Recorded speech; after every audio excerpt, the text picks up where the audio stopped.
Euh, Tout d'abord, on n'a pas essayé d'induire en erreur qui que ce soit pour cacher la gravité de ce qu'avait Manu, mais on pouvait pas accepter qu'on annonce la mort de Manu alors qu'il n'était pas mort et qu'il se battait. C'était un grand monsieur. Il a eu 10 vies. Si vous saviez ce que cet homme a connu dans sa vie et comment il a traversé les épreuves comme ça. Il faut que c'est cette putain de merde qui l'emporte. Pour tous ces Africains qui n'arrêtent pas de dire que sinon c'est un truc qui tue que les Blancs. C'était un grand monsieur, c'était un immense artiste, évidemment, ça vous le savez. On va lui rendre tous les hommages qu'il mérite.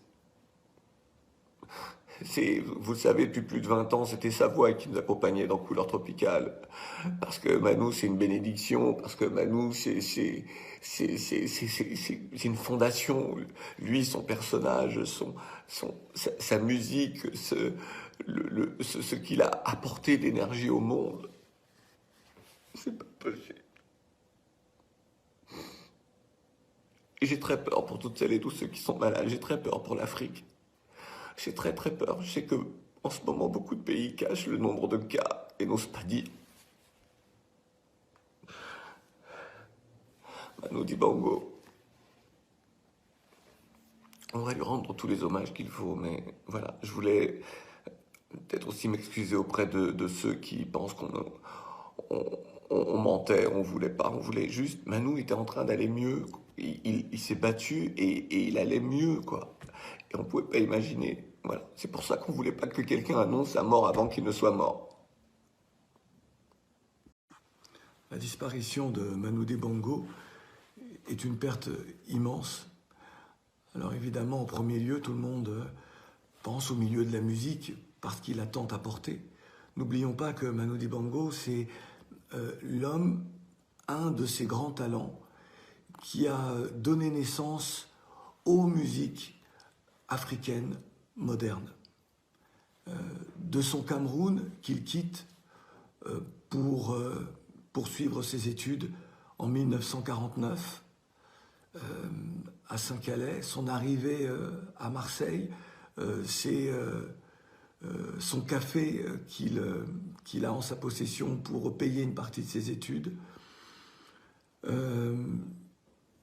Ce panafricanisme, puisque effectivement il y a la période belge, n'oublions pas qu'on doit aussi à Manu le travail autour de la chanson Indépendance Tcha-Tcha de Joseph Kabasele du Grand Calais. Il a travaillé avec l'orchestre du Grand Calais pour, je dirais, rendre plus académique sa musique et lui donner une âme supplémentaire.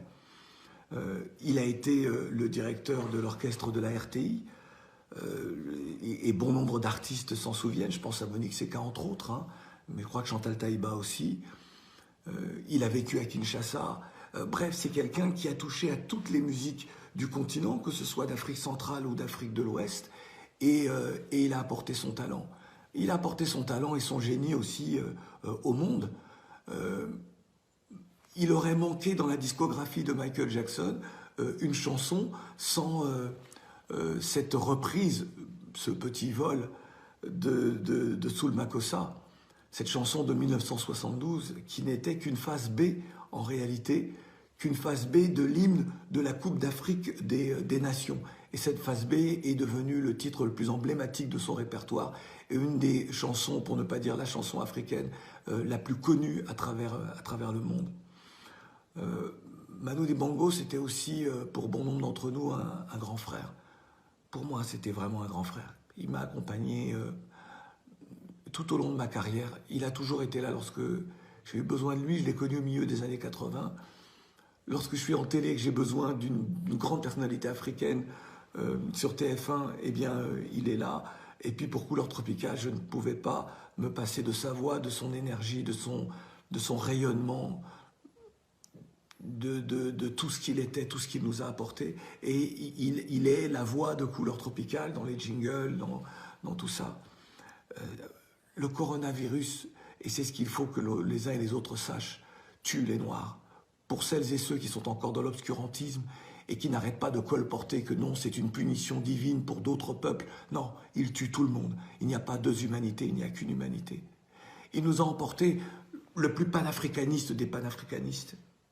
Il a emporté un homme qui est le symbole d'un monde pluriel, d'une humanité.